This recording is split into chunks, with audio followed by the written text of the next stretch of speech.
A harmonious salutation to you. How to get what you really want. So, for starters, who is this me or I that wants things? And how can we know what we really want? So, for us to have anything in this life, in this simulator, we need to first want things. I already have a video on that, which I'll briefly touch upon here. But for something to exist, it has to be wanted. And when I mean wanted, I don't mean only desire, for example. So it's not like, oh, I desire that, therefore you're gonna have it. You see, there's more to it. But also, paradoxically, when you are afraid of something, you are wanting it in a way. Therefore, it has the possibility of it happening. When you have disgust, when you have any emotion, really, it is already in formation. So for you to want anything, you need to have the mental image of it, the imagination. You need the emotion, the thoughts, and then that drives also the actions. Okay, so these four components, they're going to be essential for anything to happen. But a lot of people, for example, when you ask them, oh, what do you want the most right now? Some of them might say, oh, I want money, or I want to be loved, I want health, I want whatever it is, okay? But is that what they really want though? With money, for example, if you had, infinite money, would you still live the same life that you live nowadays? Would you, for example, work the same job? Would you live in the same place? Like, what would you do? How would money, having it so abundantly, would change your life? Because sometimes we think we want money, but then money comes, and then you see, oh, still feels like something is lacking. So it wasn't really the money, it was maybe something else. And again, money is just a currency, okay? It's something that helps you get somewhere. So unless you are, bathing in money or making something out of money, literally, then it's not like you need it. You need the things that money will give you. And yeah, we now live in a game which money is very helpful to get a lot of things. So go for it. If you can have a lot of it, have it. But what I'm trying to get into here is, what are you trying to get with it? Okay, so when you think about your career, for example, what made you choose that career? Because if choosing a career for you was only a question about money, you're gonna see that you're not gonna get super far with that. Sometimes you need more. But there's an even deeper question, which is, who is this I that wants these things? For example, when you are hungry, you are hungry, okay? Your body is asking you for food. So in that moment, what you really want is food, you might think. Okay, that's valid. But as we are complex beings, there are questions which, for example, say you are hungry. That's very, basic. Everyone will have hunger at some point in their life. But what makes you choose the food that is going to satiate you? For some people, that's going to be, for example, rice, beans, and some meat. For other people, that's going to be some hamburger. For other people, that's going to be a salad, yada, yada, yada. Or what's the rate of hunger that you're going to have, and so on and so on. So there's a lot of things in play there, which you don't get really to decide unless you are awake to it. For example, you may have a cuisine that you prefer the most, or cuisines, okay? But have you ever stopped to think, why do you like those in particular? You might say, oh, it's the taste. Oh, it's the status that comes with it. I don't know. But think about it. The place that you were born, the family that you were born at, so on, so on, so on, all have influenced you into having a specific taste. Because if you were born in a place where, for example, everyone eats specific kind of food, it's going to be very likely that you also like that kind of food. Or that you dislike it completely, but you're still playing that game. If you are so opposite to something, you are still interacting with it in a way. Okay? So again, I'm giving you the food example, but may I ask, what is your favorite musicians? What is your favorite movies? Your favorite things to do, and so on. The career you choose or you are thinking about choosing. All of those questions, okay? When you stop really to think about, they are not necessarily a thing thought of or wanted by you. Because you are not just one thing, you are multiple things. So when I say, for example, that we are not the body, the physical body, I'm not saying that we are something completely different. We are also the body. We are just not only it. So at some point, the body might want to, again, eat, sleep, so on and so on. And you might adhere to its wants, to its will. You might do the things that the body wants. But some other times, your emotions are going to be telling you something else. And you're going to follow them, or your thoughts, or your imagination, your higher purpose, whatever it is, okay? But at the end of the day, there is this complexity within you, which there are multiple things trying to command or to ask you to do things or to go and fetch for things and so on. But the point here is actually not trying to find something new. The point is to remove all the illusions that have already been built, so then you can find what you really want and who you really are. That's going to be one of the probably most challenging things you're going to do, but also the most rewarding. So, okay, how do we even start?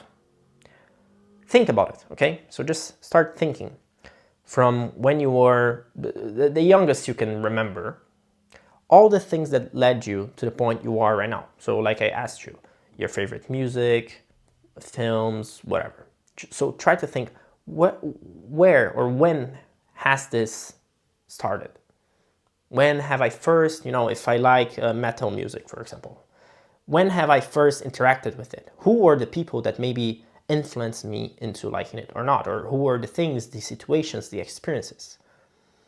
And it's not going to make it so that those are invalid things, but it's going to make you question, okay, so if it only took, a sibling of yours or your parents, whatever, to show you something, and you wanting to be part of that tribe started to like that, and then, you had this story in your head now that you like it as well, but now if you fetch it back only because you wanted to be part of that thing and so on, now I understand, oh, okay, so sure, I may like metal, may be cool and so on and so on, but there might be other things that I could also like.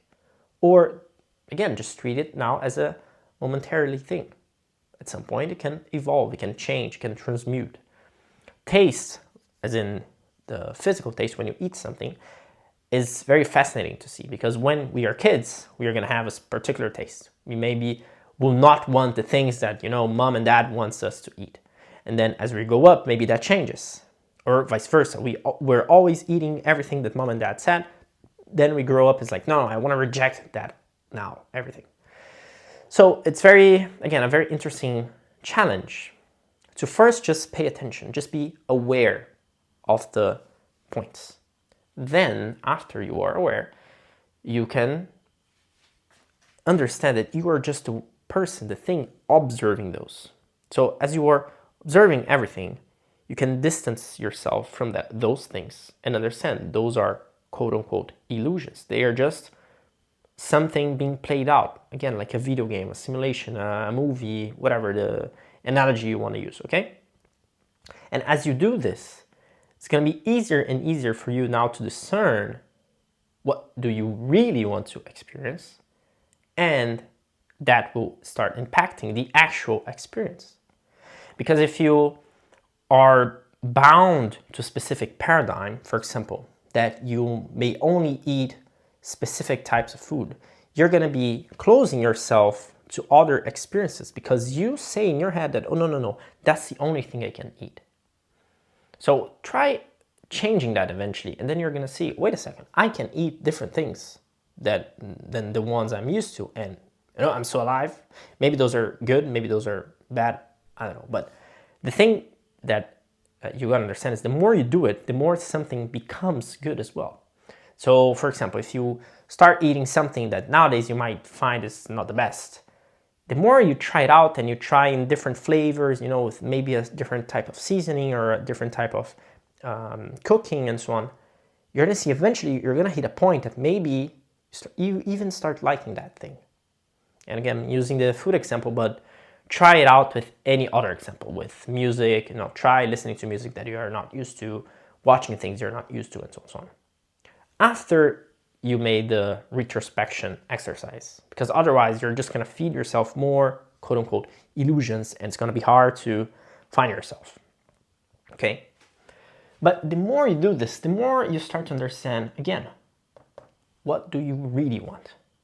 When you have that in mind, to get it is one of the easiest things. Because if you have already taken care of removing most of the illusions, all the paradigms that were blocking you from getting specific kinds of things, now it's just doing the process. 10-step process, easiest things of this life. First thing, wanting it. Okay, so now you discovered, I always wanted to, play in a band or something, work with music. Okay, good. That's what you want. Now, as the first step, can you see it happening? Can you actually visualize yourself, for example, I don't know if you want to play in a band to just record music or to, actually perform in front of people and so on and so on. But can you imagine yourself living that life? If you can't, that's not going to happen. And here you start to see how, again, your upbringing shapes whoever you are right now.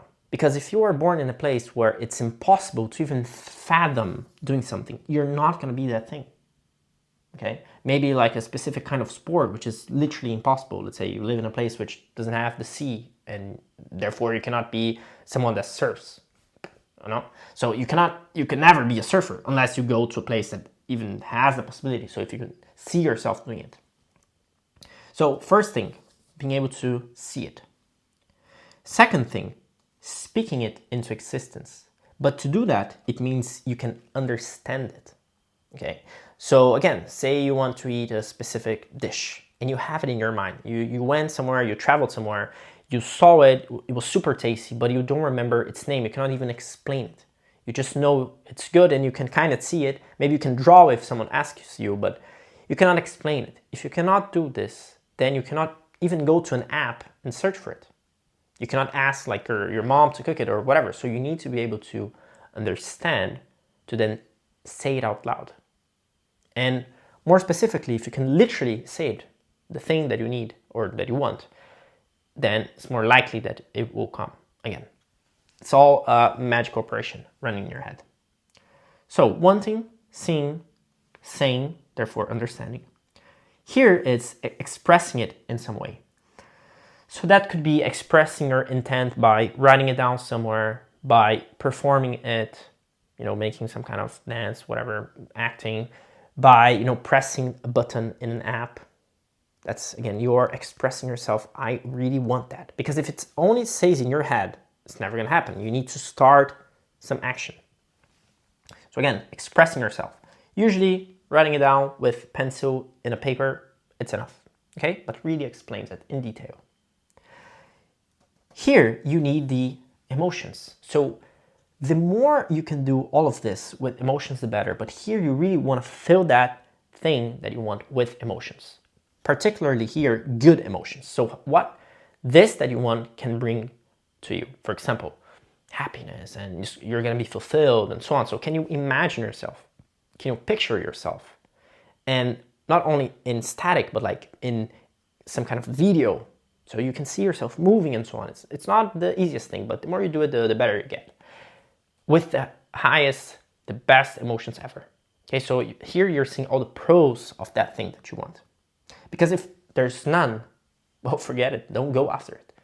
If you're trying to do something just to make someone else happy, remember even that person that you think you're making them happy, you don't even understand them. You're just projecting what you think they might like, and you're trying to do that. But that's not going to be what they actually like. So therefore, you're going to be sad because you're not, doing the thing that you actually want to do. And they're also going to be sad because you're not doing exactly what they want, because it's going to be impossible for you to know. So focus on you. What can this bring in good for you? Okay. Next step, discipline. So here's kind of the cons, like what's going to be required of you to do that. For example, if you want like a nice car, you're going to need money to do it.